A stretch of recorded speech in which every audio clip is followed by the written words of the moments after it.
paz na guia, Deus que alumia. O Clube do Ouvinte, RU Nossa Senhora de Guadalupe, traz até você a Pastoral Social da Igreja. Nos defende dos perigos, dos inimigos da vida. Vem, ó Deus, nos defender, nos proteger. Minha cordial saudação a todos os ouvintes desse programa Temas de Doutrina Social da Igreja. Estamos hoje entrando no 7º tema de Doutrina Social, em que nós vamos falar um pouco dos documentos do Concílio Vaticano II relativos ao tema social, econômico e político, que é o grande documento Gaudium Spes. Então, nós estamos, nesse momento, recordando a figura de João XXIII, que foi o que convocou o concílio, e do qual já falamos na última unidade, na 6ª unidade, que falávamos desse Papa bom, que teve um governo breve da Igreja, 1958 a 1963, e escreveu 2 grandes encíclicas, que foi Mãe e Mestra, sobre a evolução contemporânea da vida social, e Paz na Terra, sobre a paz cristã, encíclica que assumiu toda a questão dos direitos humanos.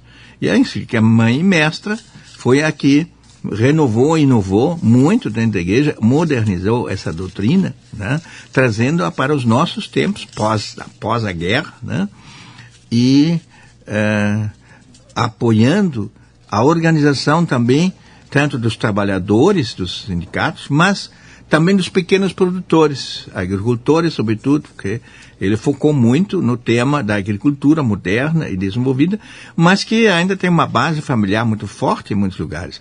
E que essas famílias, esses pequenos esses empreendimentos, para se fortalecerem, necessitam de se articular e organizar. E fazem isso através de cooperativas. Então, é a encíclica do cooperativismo, a encíclica Mãe e Mestra, de 1961. Falamos também da encíclica Paz na Terra, sobre a paz cristã, os grandes princípios, sobretudo a Declaração Universal dos Direitos Humanos, que foram assumidos nesta encíclica, que tinham sido declarados uns anos antes, lá na ONU, na Assembleia Geral da ONU, em 1948, depois da Segunda Guerra. Foi, então, a primeira grande encíclica do Papa, e que falou desses direitos, e assumiu os direitos humanos lá em 63, oficialmente, explicitamente.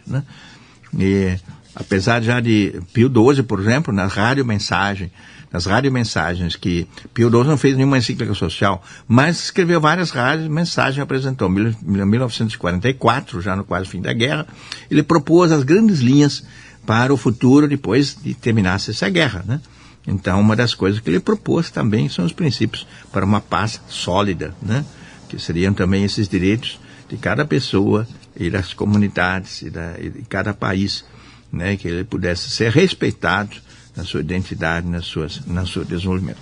Então, vamos passar para um novo tema.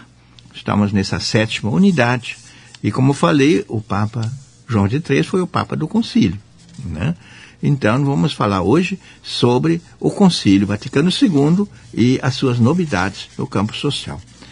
E tudo isso está sempre sob a chave da responsabilidade de todos os cristãos, sobretudo dos leigos e leigas. Vamos então fazer a oração, como sempre fazemos, do Ano Nacional do Laicato. Ó Trindade Santa, amor pleno e eterno, que estabelecestes a Igreja como vossa imagem terrena, nós vos agradecemos pelos dons, carismas, vocações, ministérios e serviços que todos os membros do vosso povo realizam como igreja em saída, para o bem comum, a missão evangelizadora e a transformação social, no caminho do vosso reino. Nós vos louvamos pela presença e a organização dos cristãos leigos e leigas no Brasil, sujeitos eclesiais, testemunhas de fé, santidade e ação transformadora. Nós vos pedimos, ó Trindade Santa, que todos os batizados atuem como sal da terra e luz do mundo, na família, no trabalho, na política e na economia, nas ciências e nas artes, na educação, na cultura e nos meios de comunicação, na cidade e no campo, em todo o planeta, nossa casa comum. Nós vos rogamos que todos contribuam para que os cristãos leigos e leigas compreendam a sua vocação e identidade, espiritualidade e missão, e atuem de forma organizada na igreja, na sociedade, à luz da evangélica opção preferencial pelos pobres. Isso vos suplicamos, ó Trindade Santa, pela intercessão da Sagrada Família, Jesus, Maria e José, modelos para todos os cristãos. Amém.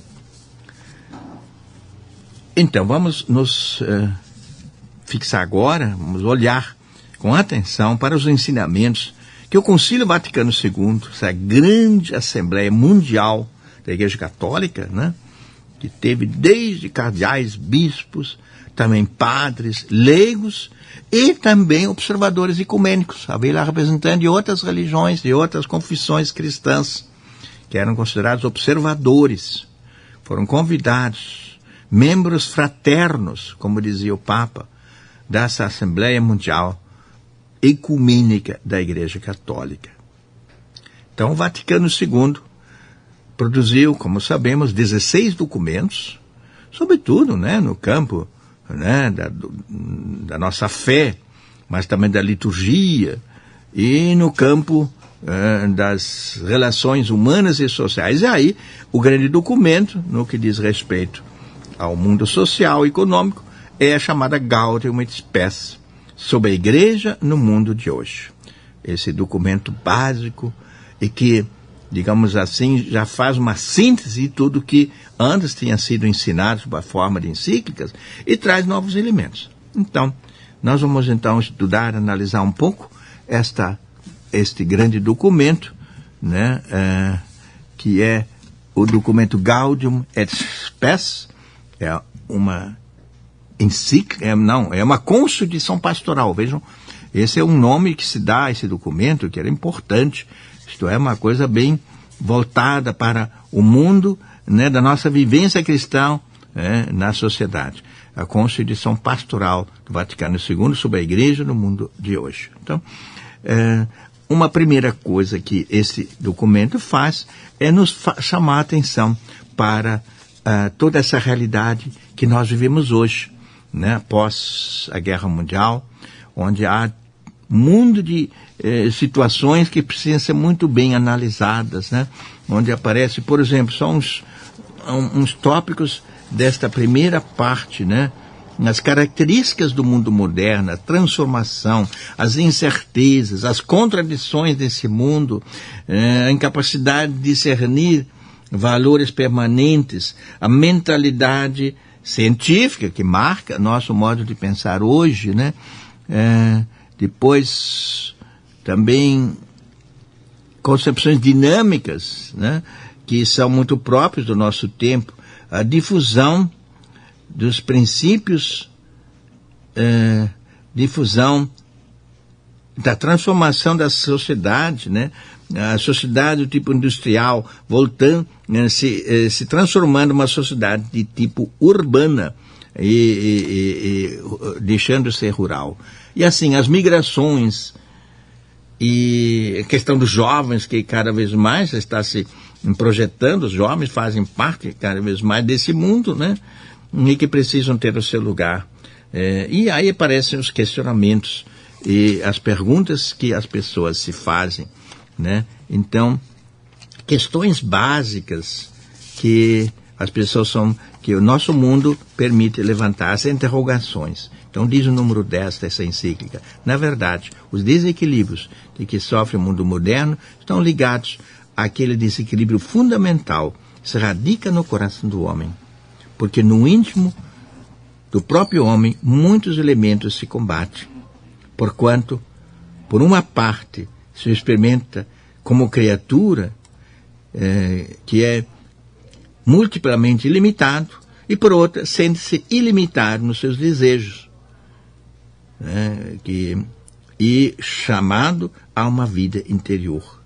Então, ele sofre em si mesmo as divisões que estão na sociedade. Então, aparecem as grandes perguntas, as questões fundamentais, no início deste documento do Concílio Gaudium et Spes. O que é o homem?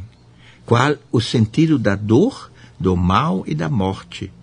Que apesar do enorme progresso alcançado, continuam a existir? Para que servem essas vitórias, né, da medicina e da ciência, ganhas a tão grande preço? Que pode o homem dar à sociedade? Que coisa pode dela receber? Que há para além desta vida terrena. E aí fala de Cristo, que nos traz uma nova visão e uma esperança. Então, essa é a primeira grande novidade deste documento, dessa Constituição Pastoral, nos fazer refletir sobre esta realidade toda que nos cerca e que nos põe perguntas fundamentais. Um segundo aspecto que se pode destacar neste documento faz uma síntese da doutrina social até hoje, até aquele momento, das várias encíclicas, né? A Rerum Novarum, a 40º ano, e depois a Mãe e Mestra, e Mater Magistra, e a Paz na Terra, Pacem in Terra, 1963. Que esse documento da Igreja no mundo moderno saiu depois desta última encíclica. Já eram 4 encíclicas que tinham sido escritas, né? Então, uma das coisas que nesse documento se ressalta, né, de novo, é o bem comum, o grande conceito que deve orientar a busca do bem de todos, né? É o bem-estar geral, como diz nesse documento. Implica em direitos e em deveres. Um outro aspecto é o valor do ser humano, como base de tudo isso aí, né? A norma da atividade humana é a seguinte, diz aqui, numa das passagens, número 35 deste documento. Segundo o plano e a vontade de Deus, ser conforme com o verdadeiro bem da humanidade e tornar possível ao homem, a todos os homens, individualmente considerados e em sociedade, cultivar e realizar a sua vocação integral.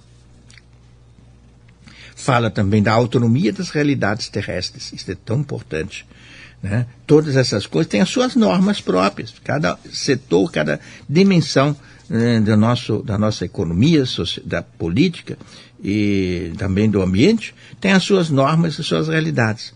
E devem ser respeitadas na sua normatividade própria, que a ciência nos ensina. Se por autonomia... Então, o Papa afirma, aliás, o documento do Concílio, que o Papa também aprovou, mas é do Concílio, de todos os que estavam lá reunidos, ele afirma, muitos de nossos contemporâneos parecem temer que a íntima ligação entre a atividade humana e a religião constitua um obstáculo para a autonomia dos homens, das sociedades, das ciências. E não é assim. A autonomia bem entendida, ela ajuda para a realização das pessoas e das sociedades e da própria ciência, né? Então diz assim, se por autonomia das realidades terrenas se entende que as coisas criadas nas próprias sociedades têm leis e valores próprios, que o homem irá gradualmente descobrindo, utilizando e organizando, é perfeitamente legítimo exigir tal autonomia, né? Não seria legítimo se a gente, né, desconsiderasse em tudo isso, que isso tem um fundamento maior, né? No próprio Criador, que é a origem de todas as realidades, né?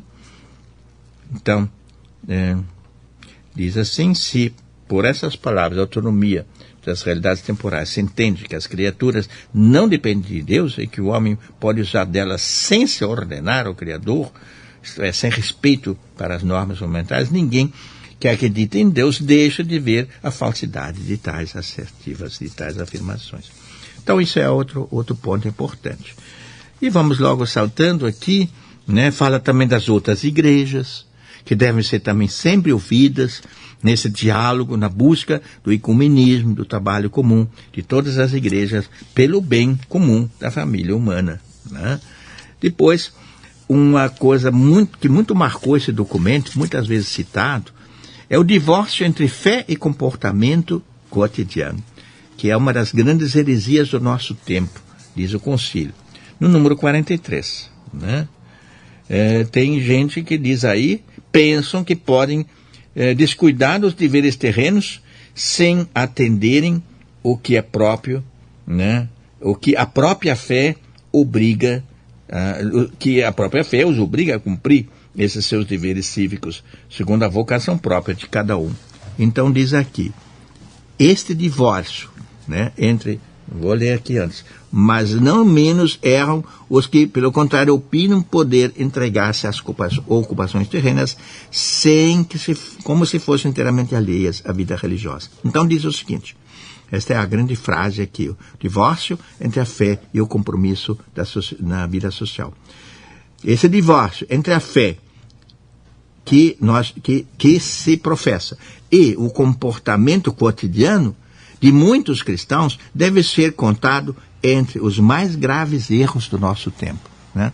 Você afirma uma coisa, mas na tua vida é tudo o contrário. Então isso aí não dá. Essa contradição é inaceitável e intolerável, né? E, diante disso, né, lembra aos cristãos leigos e leigas que esse mundo, né, da economia, da política e do ambiente, etc., é sobretudo competência dos cristãos leigos e leigas. Não é dos padres, dos bispos, que dão as orientações, mas não devem ser eles a querer se ingerir e muito menos a querer assumir cargos políticos ou coisas do gênero, né? Então, diz aqui no concílio, nesse documento do concílio, as tarefas e atividades seculares competem como próprias, embora não exclusivamente, aos leigos. Por essa razão, sempre que só os associados atuam como cidadãos do mundo, não só devem respeitar as leis próprias de cada domínio, mas procurarão alcançar nelas uma real competência. Então, isso é uma vocação cristã, a viver, né, a sua competência, dentro da competência profissional, também os princípios éticos da sua área de atuação. Nós temos também uma outra passagem importante, entre muitas, né, que estou folheando aqui, esse documento da Gaudium et Spes, né, que é o mundo do trabalho, né, que ultrapassa todos os outros fatores de produção. Olha só, reafirma o que já Pio XI dizia, o fator fundamental na produção é o trabalho. O capital é um instrumento, não é a causa eficiente. A causa eficiente é o trabalho em todos os níveis. Também o trabalho técnico, também o trabalho de direção. Então, os diretores têm que ser pagos pelo seu trabalho. O capital deve receber uma remuneração adequada, né, para atrair esses capitais que possam servir como instrumentos de produção, né, e não serem levados simplesmente ao mundo da especulação.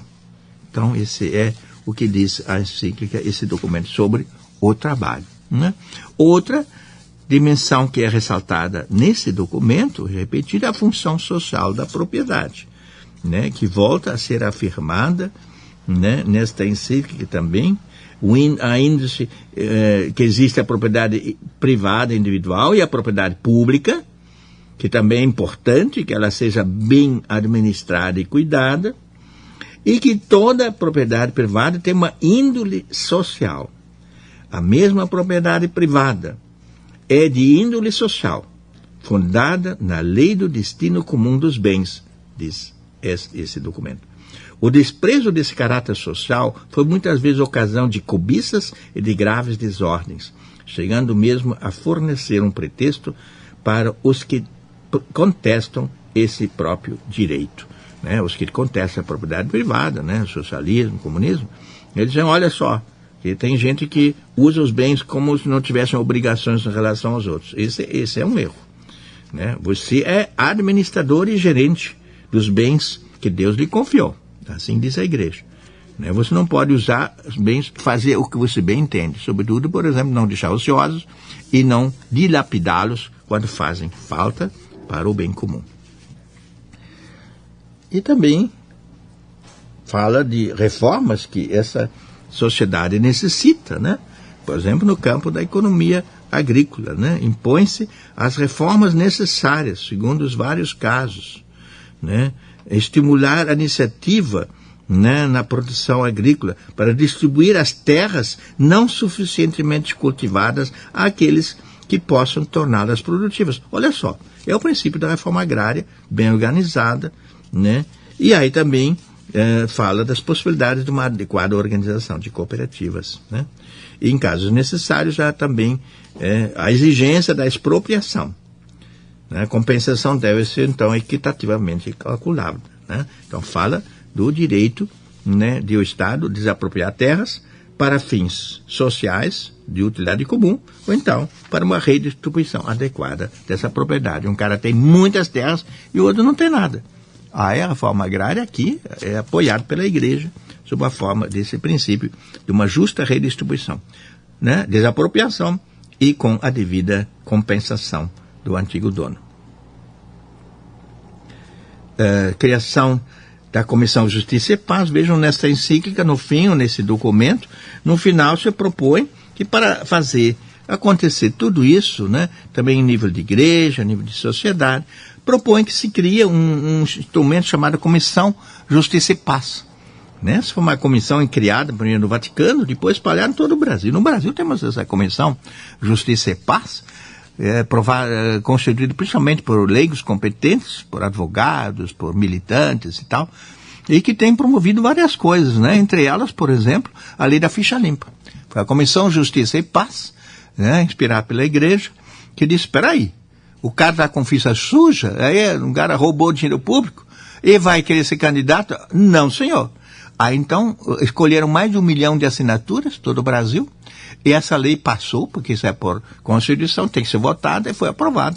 Está aí a lei da ficha limpa. Agora estão querendo driblar essa lei, o cara... Não, o cara roubou, o cara é condenado, já não pode ser mais candidato, está com a ficha suja, né? Então, isso já, aliás, tem centenas de casos aí que a lei eleitoral depois atuou e vetou a candidatura de candidatos que não estivessem em dia com essa questão, né, de não terem se apropriado de bens públicos, né? E também, mais uma vez, a encíclica fala, né, da necessidade de cooperação ecumênica, de colaboração.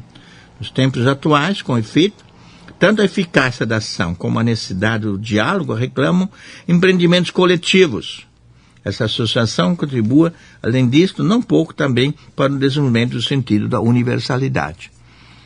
E, finalmente, é de desejar que os católicos, para bem cumprirem a sua missão na comunidade nacional e internacional, diz aí no número 90, procurem cooperar ativa e positivamente, quer com os irmãos separados, de outras confissões cristãs, que com eles professam a caridade evangélica, quer com todos os homens e mulheres de boa vontade que anelam verdadeiramente pela paz no mundo. Esses são alguns tópicos que eu queria destacar desta encíclica, né? E de fato é uma encíclica que faz uma grande síntese dos princípios da doutrina social cristã, né? E que, né, entre outras coisas, também ressalta a necessidade de cuidar do ambiente, sem ainda falar nessa palavra, mas fala das gerações futuras, por exemplo, no artigo 70 deste documento, diz assim, que é preciso garantir o equilíbrio entre as necessidades do consumo odierno, individual e coletivo, e as exigências de investimento para as gerações futuras. Número 70 deste documento Gaudium et Spes. Então, realmente, há uma consciência já da necessidade de nós usarmos bem e com muita consciência esses bens que nós temos para que possam ser suficientes para nós hoje e para as gerações futuras. Nós não podemos deixar essas futuras gerações à míngua daquilo que seria necessário. Então, nós estamos também aqui concluindo esta reflexão para dizer, então, que essa doutrina social da Igreja recebeu, nesse documento do Concílio, chamado Gaudium et Spes, a Igreja no Mundo Moderno, uma formulação sintética de todos os grandes achados e conquistas até então até 1965, realizadas e confirmadas em momentos anteriores na prática cristã, mas também nas formulações da igreja. E aí eu vou dar agora uma síntese que inclusive está depois neste documento do compêndio da doutrina social, colocando o que afinal é essa doutrina social da igreja, que é um corpo doutrinal que a igreja põe à disposição de todos os cristãos para saber como se orientar em matéria social, política e econômica. Então, o que seria essa doutrina? Vou dar aqui esse conceito que aparece neste e em outros documentos, sobretudo no documento posterior chamado Solicitudo Reis Sociales, mas já está em embrião também nesse documento do Concílio. Doutrina social da igreja é um conjunto de princípios de reflexão, critérios de julgamento e diretrizes de ação, de onde partir para promover um humanismo cristão integral e solidário. Olha só, são 3 grandes aspectos que marcam a doutrina social. Primeiro, princípios de reflexão.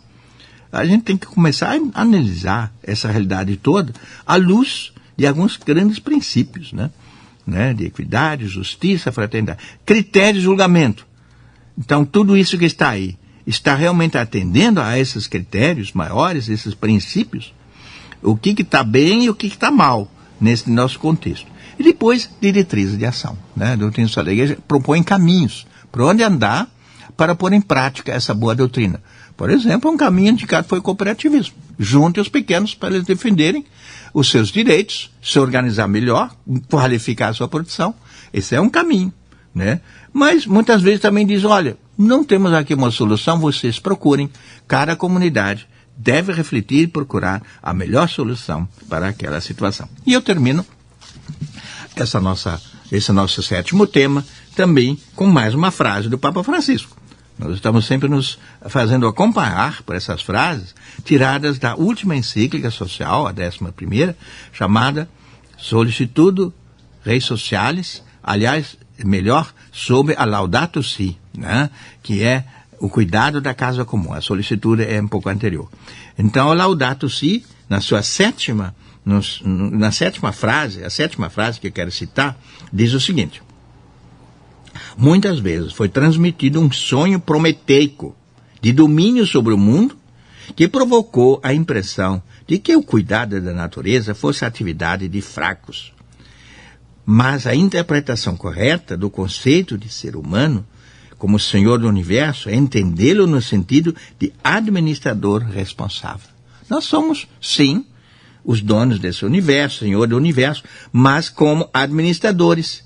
E não como donos absolutos, muito menos como depredadores, que nós não podemos dilapidar esses bens que foram colocados em nossas mãos para deles usarmos para uma vida sadia e fraterna, e uma vida justa, para todos, um sustento, sobrevivência de cada um e desenvolvimento de cada um, mas também cuidar das futuras gerações, que não haja depois carência em muitos lugares, como já está começando a acontecer, Os chamados refugiados ambientais são fruto do descuido, de muitos lugares onde se depredou e hoje não tem mais nem condições. O nosso Nordeste é um pouquinho fruto disso também.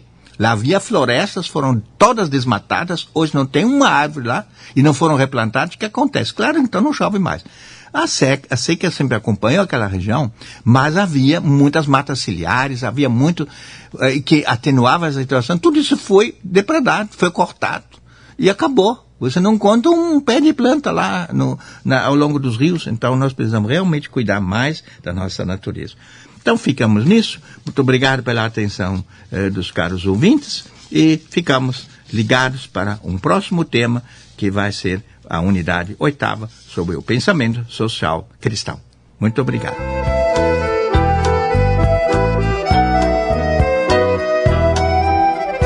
Luz na frente, paz na guia, Deus que alumia. Seja um missionário da evangelização. Participe do Clube do Ouvinte. Um oferecimento Rádio Universidade, uma emissora da Arquidiocese de Pelotas. Dos inimigos da vida,